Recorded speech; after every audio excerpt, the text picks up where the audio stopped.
Bienvenue à tous, nous voici en compagnie de notre cher sommelier Jean-Michel Deluc. Bonjour Jean-Michel. Bonjour à tous, bonjour Martin. Pour notre formule l'âge de raisin, où tu nous as sélectionné des vins qui vont mieux nous guider vers cet hiver qui commence à être très froid. Ben oui, c'est vrai qu'en hiver on a envie de vins un peu plus chaleureux, un peu plus charnus, avec un peu plus de caractère, moins léger peut-être. Ouais. Hein, parce qu'on va prendre une cuisine mijotée l'hiver, Ouais. hein, des sauces.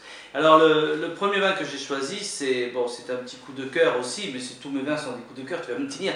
Mais celui-là particulièrement, j'ai pris, ça a une connotation un peu vacances, hein, Côte de Provence, mais quelle Côte de Provence, hein, donc je suis allé le chercher chez Combard, la famille Combard, qui font les vins parmi les plus fins en Côte de Provence.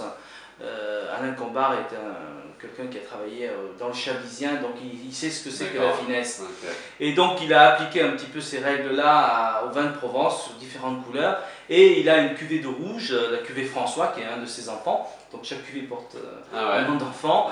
La cuvée François, oui, c'est un hommage qu'il fait à ses enfants qui sont dans l'entreprise, qui sont dans le vignoble avec lui. La cuvée François, donc tu vas voir, c'est du fruit. Voilà. Saint-André de Figuières, hein, le domaine, qui est à la Lande des Morts. La Lande des Morts, c'est vraiment la Lande des Morts, c'est derrière Hyères, pas trop loin de Toulon.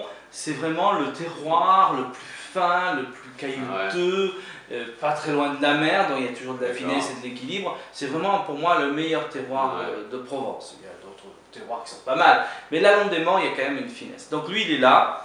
Et il travaille sur des cépages Grenache, Mourvèdre, Syrah et même un petit peu de Cabernet dans cet assemblage.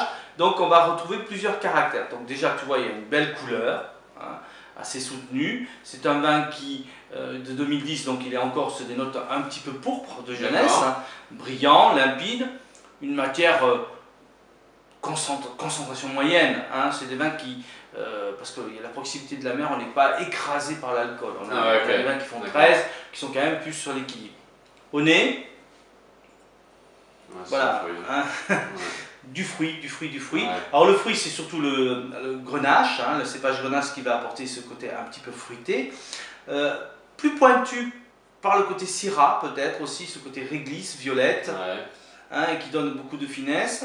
Et un mourvèdre ou un cabernet qui va apporter une structure, ce côté un peu poivré, un peu garrigue, un peu sauvage derrière. Voilà. Donc c'est un assemblage qui est assez judicieux et bien équilibré. Donc on a un vin qui a déjà une complexité, mais tu vois, déjà au nez, même si c'est un 2010, on se dit peut-être on peut le boire. Hein. D'ailleurs on va le goûter. Voilà. Du fruit, du velours. Facile à boire en fait. Ouais, presque mentholé. On a des notes presque de garrigue, de thym, de myrte, de petites baies. C'est bon. C'est absolument superbe. L'acidité est là, mais elle est bien intégrée dans la richesse du fruit. Et les tanins, alors là les tanins c'est vraiment l'impression de croquer un raisin qui a pris le soleil, hein, des tanins assez soyeux, mais qui donne un petit relief final au vin. Voilà, c'est un vin qu'on peut boire plutôt jeune. Moi j'aime bien les boire un peu jeunes, je les conseille à 16 degrés, moi en général. Tu vois, c'est quoi? C'est un quart d'heure dans le frigo, hein, un quart d'heure dans le frigo. Mais bon, ça peut se garder 3 ou 4 ans.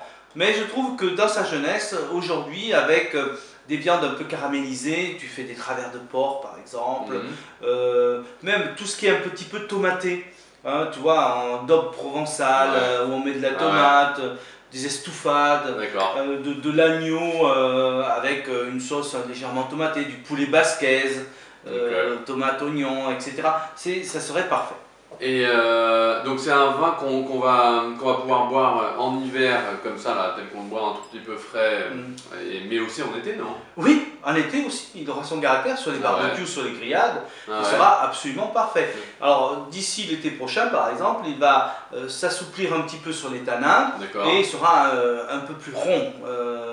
Donc on le servira toujours à 16 degrés. Voilà.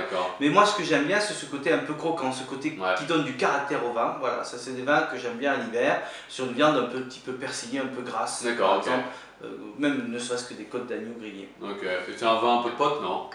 C'est assez copain, un peu dangereux quand même, hein, parce que Ouais. tu le On bois s'en parle. en mangeant sur une terrine, etc. Tu te rends pas compte. Ouais. Et moi, ce qui est remarquable, c'est que bon, la Provence, qui est une superbe région, avait une image de vin de vacances, etc. Mais sans grand plus. Et là, tu vois quand même qu'on peut arriver à faire quelque chose de très fin en Provence. Ok. Eh ben nickel.